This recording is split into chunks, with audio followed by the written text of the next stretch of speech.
எல்லாருக்கும் வணக்கம். Press media team எல்லாருக்கும் சாரி, முன்னாடி வந்தவங்களை அப்ஸ்கவுண்ட் பண்ணி முன்னாடி வந்துட்டேன். Had to go somewhere. And first of all இது ரொம்ப ஜானர் படம், ரொம்ப கலர்ஃபுல்லாக, like the bright colours, everything is super. And thanks for inviting Vishnu Vishal sir. It was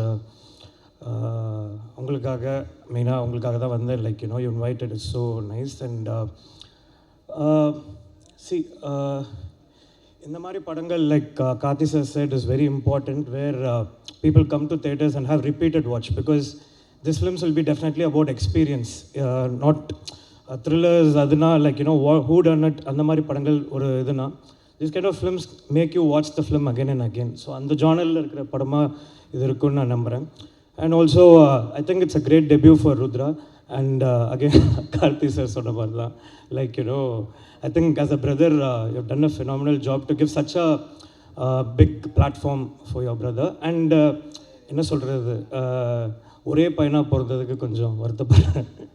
and actually எனக்கு கிருஷ்ணா ராம்குமார் சார் வந்துட்டு, ஐ மீன் பர்சனலாக தெரியாது, but I know he is one of the top most ad film makers in India. So நீங்கள் எந்த jewellery கடையோ எந்த இது பார்த்தீங்கனாலும் அதோட அவராக தான் இருக்கும். லைக் த்ரிஷா மேம் ஆட் எல்லாம், I think like jewellery, anything for that matter.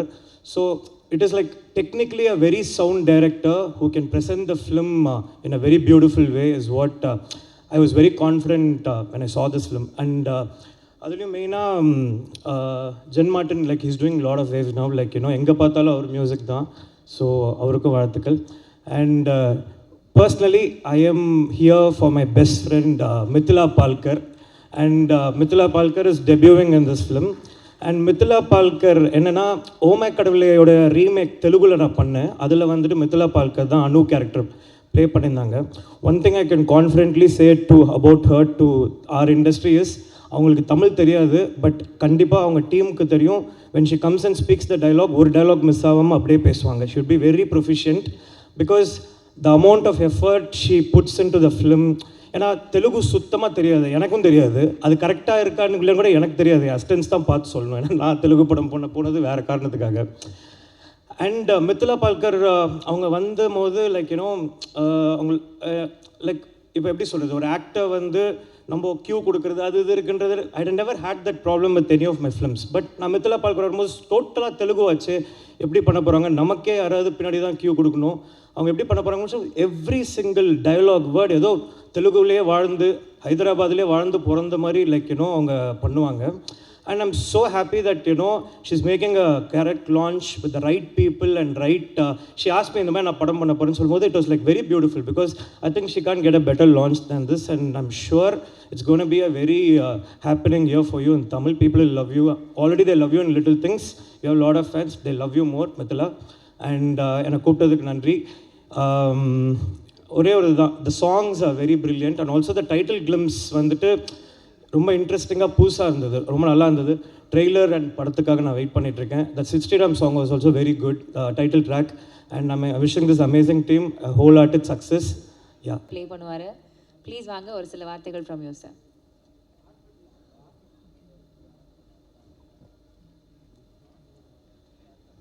அனைவருக்கும் காலை வணக்கம். First of all press and media friends எல்லாருக்கும் ஒரு பெரிய தேங்க்ஸ். என்னோடய 14 இயர்ஸ் கம்ப்ளீட் ஆகிடுச்சு இந்த வருஷம். கலகலப்பில் ஸ்டார்ட் ஆனது 100 படங்கள் தாண்டி தமிழில் நடிச்சிட்டேன். அதுக்கு உங்கள் அன்புக்கும் ஆதரவுக்கும் என்னென்னும் நன்றி. ரொம்ப சந்தோஷமாக இருந்தது. இன்றைக்கி ஃபங்க்ஷன் போயிட்டுருக்கிற விதமாக இருக்கட்டும். விஷ்ணு விஷால் சொன்ன அந்த ஃபேமிலி ஸ்டோரி வந்து தானு சாரே சொல்லிட்டு போயிட்டார், படமாக எடுக்கணும்னு. டூரிஸ்ட் ஃபேமிலி மாதிரி ஒரு லவ்லி ஃபேமிலின்னு ஒரு படமாக வரணும். அந்த படம் பெரிய வெற்றி படமாக அமையணும். ரொம்ப சந்தோஷமாக இருக்குது. ஓ அண்ட் தென் பேபியில் ஒரு ரெஸ்பான்சிபிள் சித்தப்பா கேரக்டர், அந்த கேரக்டர் சஜஸ்ட் பண்ணது விஷ்ணு தான். எனக்கு கிருஷ்ணா சாரோட ஒர்க் பண்ணது ஒரு நல்ல எக்ஸ்பீரியன்ஸுன்னு சொல்லலாம். போன வருஷம் ஃபுல்லாகவே 2 பிரதர்ஸோட தான் எனக்கு மேக்ஸிமம் ஷூட்டிங். ஒன்று சூர்யா சார், கார்த்தி சார், இன்னொன்று விஷ்ணு விஷால், ருத்ரா ஆக்சுவலாக எல்லாருமே சொன்ன மாதிரி ட்ரெய்லர் பார்த்து தெரிஞ்சிச்சு. பட் ஆக்சுவலாக நான் கூட ஒர்க் பண்ணும்போது பார்த்தேன், பயங்கர டெடிக்கேஷன். உண்மையிலே நான்லாம் ஃபஸ்ட்டு படத்துக்கு போய் நடிக்கும்போது இவ்வளோ எஃபர்ட்லாம் போடலை.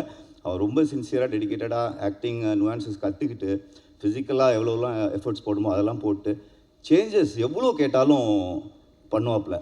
எனக்கு தெரிஞ்சு நாங்கள்லாம் ஸ்கூல் படிக்கும்போது ஒரு வார்த்தை சொல்லி ஸ்கூலுக்கு அனுப்புவாங்க, கண்ணை மட்டும் விட்டுட்டு எங்கே வேணாலும் அடிங்க சார் அப்படின்வாங்க. அது என்ன லாஜிக்னு தெரியாது. அந்த மாதிரி ஸ்ட்ரிக்டாக எதுவும் சொல்லாமல் கிருஷ்ணா சார்கிட்ட கொண்டு போய் விஷ்ணு கொடுத்துட்டாரு தம்பியை. தம்பி உங்கள் பொறுப்பு, எவ்வளோ வேணாலும் வேரியேஷன் வாங்கிக்கோங்க, வேலை வாங்குங்க அப்படின்னு. ஏன்னா அவ்வளோ எக்ஸ்பிரஷன்ஸில் டிஃப்ரென்ஸ்லாம் கேட்கும்போது ஒரு டெபியூ ஆக்டராக I admire you seriously you'll go places. அவ்வளோ ஒரு ஹார்ட் ஒர்க்கிங் ஒரு ஆர்டிஸ்ட். அண்ட் ரமேஷ் அங்கிளை பற்றி ஒன்று ஐ வாண்ட் டு ஷேர். ஆக்சுவலாக நான் இப்போ வரைக்கும் நிறைய எதுலேயுமே நான் ரோல் மாடல்ஸ்னு ஃபிக்ஸாக அப்படி வரைக்கும் போவோம். ஒரே ஒரு ரோல் மாடல் மட்டும் ஃபிக்ஸ்டு, அப்பாவா நான் எப்படி இருக்கணுங்கிற பிஹேவியருக்கு ரமேஷ் அங்கிள் தான் ரோல் மாடல். இப்போ வரைக்கும் என் டாட்டர்ஸை திட்டினதே இல்லை. லேசாக ஏதாவது சொல்ல ஆரம்பிப்பேன், அதுக்குள்ளே நானும் திட்டுவாங்க வீட்டில். ஸோ எனக்கு ஏன்னா அவ்வளோ ஒரு லவ்வபிள் டேட். ஒரு ஐபிஎஸ் ஆஃபீஸர்னால் நான் எப்பயுமே ஸ்ட்ரிக்டாக முறைச்சிட்டு சுற்றுவாருன்னு பார்த்தா no, he is very very lovely person. He loves his son so much and it's all way back. Vishnu எப்பயுமே ஏதாவது எனக்கு பண்ணணும்னு எப்பயுமே விஷ்ணுவுக்கு தோணிக்கிட்டே இருக்கும். எனக்கு நிறைய help. He has supported me big time, financial and emotional support. Thank you so much. Is my best friend. Sometimes சில ஹெல்ப் வந்து மறக்கவே முடியாத ஹெல்ப், அதில் மட்டும் சொல்லிடுறேன்பா. சிலுக்குவார்பட்டி சிங்கம் படம் முடித்தோடனே என்கிட்ட கருணா, நான் தான் ப்ரொடியூசர், உனக்கு என்னெல்லாம் காஸ்டியூம் படத்தில் போட்டியோ அதெல்லாம் எடுத்துக்கோ அப்படின்னாப்புல. அப்படியே சூர்யா தேவா அப்படிங்கிற மாதிரி பார்த்துட்டு யோசிச்சு என்னென்ன காஸ்டியூம்லாம் எடுத்துக்கலாம் அப்படின்னு. படம் ஃபுல்லாக போலீஸ் காஸ்டியூம். ஏன்பா இந்த காஸ்டியூமெல்லாம் எங்கேப்பா யூஸ் பண்ண முடியும், தேங்க்யூ அப்படின்ட்டு. So we have lot of lovely moments to share.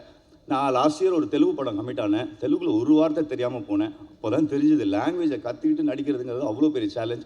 அப்பயும் விஷ்ணுலாம் சொன்னேன், பெரிய படம் ஒன்றுப்பா, நாகச்சைத்தன்யா ஹீரோ, சாய் பல்லவி ஹீரோயின், அதில் முக்கியமான ரோல், நான் என்ன பண்ண போகிறேன்னு தெரியலன்னொன்னே இரு அப்படின்ட்டு ஒய்ஃப் ஜுவாலா கிட்ட நம்பரை கொடுத்து தெலுங்கு டவுட்ஸ்லாம் கேட்டுக்கோ அப்படின்வாங்க. ஸோ அவங்களுக்கு வாய்ஸ் மெசேஜ் அனுப்புவேன், அவங்க டிரான்ஸ்லேட் பண்ணி எனக்கு அனுப்புவாங்க. ஸோ என்டையர் ஃபேமிலி வந்து ஹெல்ப்னு வந்துட்டு இறங்கி ஒரு சினிமாக்காக இருக்கட்டும், பர்சனல் ஹெல்ப்பாக இருக்கும், ஒரு lovely family. So happy to work in your banner and entire team. Mithila Palkar is an amazing hard working artist. சீரியஸாக அவங்க வந்து அந்த லாங்குவேஜ் கற்றுக்கிறதுலாம் அப்போ பார்க்கும்போது நான் ஜாலியாக இருப்பேன், நான் தமிழ் ஜாலி. ஸோ அவங்க வந்து தமிழ் ப்ராக்டிஸ் பண்ணி ஒர்க் பண்ணுவாங்க. Lovely team, Nivashini, Nirmal and entire Jen Martin and everybody. Krishna சாரோட ஒர்க் பண்ணது வந்து ஒரு அருமையான அனுபவம். எல்லா டேரக்டர்ஸும் ரொம்ப ஈஸியாக அவ்வளோ டிஸ்கஷனில் உட்கார மாட்டாங்க. பட் ஹீ இஸ் லைக் ஒரு ஒரு ஒரு பெரிய டிஃப்ரென்ஸ்லாம் பார்க்காம, நியூ ஆர்டிஸ்ட்டு ஓல்டு ஆப்லாம் பார்க்காம ஒர்க் பண்ணார். அவருக்கும் எனக்கும் ஒரு பாண்டிங் எவ்வளோ டெவலப் ஆகிடுச்சு இந்த படத்துலனா. அடுத்த படத்தில் எனக்கு பெரிய ரோல் ஒன்று போட்டு கூப்பிட்டு போயிட்டார். இந்த ஷூட் முடிச்சு 3ஆவது நாள் கோயம்புத்தூரில் அவரோட படத்தில் தான் ஷூட்டிங்கில் இருந்தேன். So thank you so much. Thank you Thanu sir, Ishari Ganesh sir, Thiyagarajan sir, directors Thiyagaraja sir, Vetrimaaran sir, Ram வந்திருக்காப்புல, FIR director Manu Anand and everybody. Karthi sir, Karthi நான் வந்து எப்போ டைம் எடுக்கிறான்னு தெரில. வாவதியார் ஷூட்டிங்கில் இருப்போம், பாதி நேரம் பார்த்தீங்கன்னா நடிகர் சங்கம் அந்த பில்டிங் வரைக்கும் போயிட்டுருக்கோம். இந்த பக்கம் ஷூட்டிங்கை பார்ப்பார், நடிகர் சங்கம் வரைக்கும் பார்ப்பார்.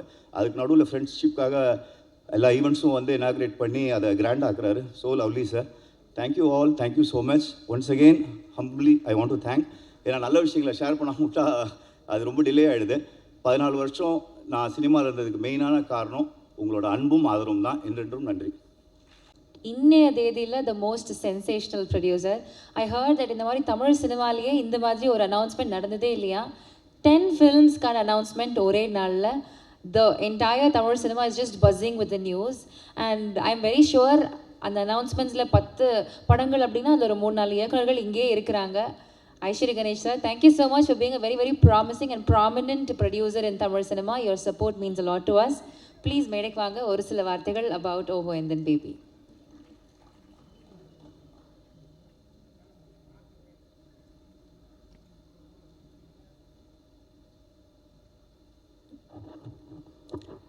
அனைவருக்கும் வணக்கம். ஓஹோ எந்தன் பேபி நிச்சயமாக வெற்றி படம் என்றதில் சந்தேகமே இல்லை. ஏன்னா படம் பார்க்கும்போதே, ட்ரெய்லர் பார்க்கும்போதே அவ்வளோ கலர்ஃபுல்லாக, அவ்வளோ அழகாக அதில் நடித்த ஹீரோ ருத்ரா வந்து ஒரு ஃபஸ்ட்டு படம் மாதிரியே இல்லை.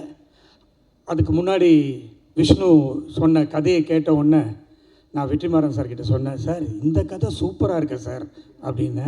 ஆமாம் சார், நானும் அதை தான் நினச்சிட்டு இருக்கேன் அப்படின்னாரு.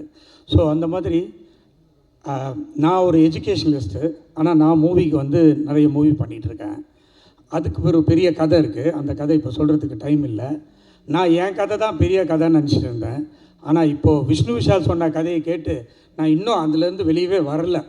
அந்த மாதிரி ரமேஷ் சார் வந்து எனக்கு விஷ்ணுவுக்கு முன்னாடியே தெரியும், இங்கே எல்லாருமே அதை சொன்னாங்க. ஸோ விஷ்ணுக்காக தான் நான் இங்கே வந்திருக்கேன். படம் உண்மையிலே கிருஷ்ணா ரொம்ப கலர்ஃபுல்லாக, டிஓபியாக இருக்கட்டும், மியூசிக் டைரக்டராக இருக்கட்டும், எடிட்டராக இருக்கட்டும், ரொம்ப கலர்ஃபுல்லாக இருக்குது. இந்த மாதிரி படம் தான் இப்போ நமக்கு தேவை. ஒரு ஜாலியாக என்ஜாய் பண்ணி சந்தோஷமாக பார்க்குற மாதிரி நிச்சயம் இந்த படம் வெற்றி படம் என்பதில் சந்தேகம் இல்லை. என்னுடைய வாழ்த்துக்கள். இங்கே வந்ததுனால விஷ்ணு சொல்லிடலாமா? விஷ்ணு விஷால் வந்து ஒரு நல்ல நடிகர் தான் நம்ம எல்லோரும் நினச்சிட்ருக்கோம். இந்த இதில் வந்து அவர் ஒரு நல்ல அண்ணன் அப்படின்றதையும் ப்ரூவ் பண்ணிட்டார். என்னை பொறுத்த வரைக்கும் அவர் பெரிய நடிகராக இருக்கலாம், நல்ல அண்ணனாக இருக்கலாம், அதுக்கும் மேலே அவர் ஒரு நல்ல producer, super producer. Vishnu Vishal studios அப்படின்னு அவர் எடுத்த படங்கள் அந்த எல்லாம் வந்து எனக்கு ரொம்ப பிடிச்ச படங்கள். அதனால் விஷ்ணு விஷால் ஸ்டுடியோஸோட வேல்ஸ் ஃபிலிம் இன்டர்நேஷ்னல் சேர்ந்து 3 படம் எடுக்கிறோம். நேற்று அனௌன்ஸ் பண்ண 10 படத்தில் 3 படம் வந்து விஷ்ணு விஷாலுடைய ஸ்டுடியோஸ் படம் தான். அது ஃபஸ்ட்டு படம் வந்து பேச்சுலர் டைரக்டர் சதீஷ் படம், செகண்ட் படம் வந்து அருண் ராஜா காமராஜாவுடைய படம், தேர்ட் படம் செல்லாவோ கட்டா குஸ்தி 2. ஸோ அந்த 3 படத்தையும் வேல்ஸ் ஃபிலிம் இன்டர்நேஷ்னலோடு சேர்ந்து விஷ்ணு விஷால் ஸ்டுடியோஸோடு பண்ணுறோம். அது எனக்கு ரொம்ப பெருமையாக இருக்குது. நிச்சயமாக உங்களுக்கு நல்ல படம் கொடுப்போம் என்ற நம்பிக்கை இருந்து விடைபெறுகிறேன். நன்றி, வணக்கம். இந்த படம் மிகப்பெரிய வெற்றி அடைய பிரார்த்திக்கிறேன். தேங்க்யூ. அனைவருக்கும் வணக்கம். நான் அப்படியே எல்லோரும் பேசி முடிச்சிட்டாங்க, அதனால் அப்படியே விட்டுருவாங்க, நான் போயிடலான்னு நினச்சிட்டு இருந்தேன். கிருஷ்ணாக்காக தான் மெயினாக வந்தது. ஆப்வியஸ்லி எனக்கு விஷ்ணு விஷால் ஓரளவுக்கு தெரியும்னாலும் கிருஷ்ணா வந்து ஒரு 27 வருஷம் 28 வருஷமாக தெரியும்னு நினைக்கிறேன். கிருஷ்ணா என்னோடய காலேஜ் ஜூனியர். அண்டு காலேஜில் தான் ஜூனியர் அப்படின்னா ஃபில்ம் மேக்கிங்கில் அவன் வந்து எனக்கு சீனியர் தான். 2003-04 அந்த வருஷங்கள் நினைக்கிறேன். அப்போது அவன் ஒரு நாள் என்னை கூப்பிட்டு பெசன் நகரில் ஒரு கதை சொன்னான், ஒரு ஃபீச்சர் ஃபில்மோட ஸ்கிரிப்டு. அப்போது அதோடய பேர் மெட்ராஸ். இந்த மெட்ராஸ் வரதுக்கு முன்னாடி அந்த ஒரு கேங்ஸ்டர் ஸ்டோரி. நான் அது கதை கேட்டு ரொம்ப பிரமிச்சு போயிட்டு, என்ன சொல்கிறது, நம்மளும் ஒரு நாள் கதை எழுதி படம் பண்ணோம் அப்படின்னு நினச்சிட்டு இருந்தேன். அது மட்டும் இல்லை, சரி பயந்துட்டேன்னு விடாமல் அவன் அதுக்கப்புறமா கூப்பிட்டு இன்னொரு 3 கதை சொன்னான். ஒரு கம்மிங் ஆஃப் ஏஜ் ஸ்டோரி ஒன்று சொன்னான், அனந்தராமன். அப்புறமா ஒரு ஸ்லைட் மேஜிக் ரியலிசம் இருக்கிற மாதிரி ஒரு மூவி ஒன்று சொல்லியிருந்தான். அப்புறம் இது இல்லாமல் இன்னும் 2 படம் சொல்லியிருக்கேன். இதை எதுக்கு சொல்கிறேன்னா, இது ஃபஸ்ட்டு ஃபில்மாக வெளியில் தெரியலாம், பட் அவர் ஒரு எனக்கு தெரிஞ்சு ஒரு 200-250 ஆட் பண்ணியிருக்காருன்னு நினைக்கிறேன். அங்கேயும் ஸ்டார்ஸோட ஒர்க் பண்ணியிருக்காரு. அண்ட் அவர் அந்த கதையெல்லாம் சொல்லும்போது நான் என்கிட்ட கதை இல்லை, காசு இல்லை, ஆனால் நான் சொன்னது வந்து நான் ப்ரொடியூசராக இருந்தால் அவனோட ஃபஸ்ட்டு ஃபில்ம் நான் ப்ரொடியூஸ் பண்ணுறேன்னு சொல்லிட்டு இருந்தேன். ஆனால் நல்ல விதமாக அவர் நல்ல ப்ரொடியூசர்கிட்டே போயிருக்காரு. ஸோ அதில் ஒரு சந்தோஷம் எனக்கு. அண்ட் இப்போ யாரும் மென்ஷன் பண்ணியிருந்தாங்க, அவர்கிட்ட நீங்கள் எந்த மொமெண்ட் கொடுத்தாலும் அந்த மொமெண்ட்டை இன்ட்ரெஸ்டிங்காக மாற்றுற குவாலிட்டி இருக்குது. அது அவருக்கு அட்வர்டைஸிங்லேருந்து வந்ததுன்னு நினைக்கிறேன். அவங்களுக்கு வர ஸ்கிரிப்டை அவங்க அதில் ரீஒர்க் பண்ணி அதை ட்ரீட் பண்ணுறதுல பெட்டராக்குறது அது அவங்களுடைய பேசிக் ஒர்க். ஸோ நிறைய ஆட்ஸ் நீங்கள் பின்னாடி அவர் இதெல்லாம் அவர் பண்ண ஆட்ஸ் நீங்கள் பின்னாடி தெரிஞ்சுக்கலாம். அப்படி நிறைய என்ன சொல்கிறது, இம்ப்ரோவைஸ் பண்ணக்கூடிய ஒரு டைரக்டர். ஆக்டராகவும் ரொம்ப நல்ல ஆக்டர், பட் ஆக்டரை விட ஒரு சிறந்த டைரக்டர் நான் நினைக்கிறேன். இந்த படம் வெற்றியடைய வாழ்த்துக்கள். இதில் நடித்த நடிகைகள், இதில் இசையமைத்தவருக்கு ஸ்பெஷலாக வாழ்த்துக்கள் சொல்லணும்னு நினைக்கிறேன். பாடல்கள் ரொம்ப நல்லாயிருக்கு. ஸ்ரீராமோடைய அந்த பாட்டு என்னுடைய சிற்றறிவுக்கு பட்டபடி ரீல்ஸில் ரொம்ப பாப்புலர் ஆகும்னு நான் நம்புகிறேன். அப்புறம் இதுக்கு முன்னாடி சொன்னவர்கள் சொன்னது மாதிரி தான், இந்த லேட்டாக பேசுகிறது இருக்கக்கூடிய பிரச்சனை என்னென்னா, நம்ம சொல்ல வேண்டிய பாயிண்ட்ஸ் எல்லாம் இருக்குன்னே சொல்லிடுவாங்க. இந்த மாதிரியான மூடில் இருக்கக்கூடிய படங்கள் இப்போ கொஞ்சம் அரிதாயிட்டதுனால இந்த படம் வெற்றி அடைவதற்கான வாய்ப்புகள் வந்து ரொம்ப அதிகமாக இருக்குது அப்படின்னு நம்புகிறேன். மற்றபடி அனைவருக்கும் வாழ்த்துக்கள். நான் பேசினது கேட்டதுக்கு ரொம்ப நன்றி. பொறுமையாக நன்றி. Thank you so much sir.